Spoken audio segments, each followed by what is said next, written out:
समृद्धी महामार्गावर पुन्हा एकदा अत्यंत भीषण अपघात झाला आहे.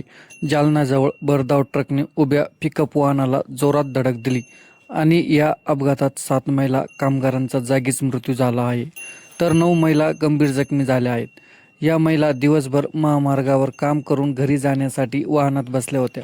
वाहन महामार्गाच्या कडेला उभे होते आणि त्याच वेळी भरधाव ट्रकने जोरात धडक दिली. धडक इतकी भीषण होती की वाहनाचा अक्षरशः चक्का चूर झाला.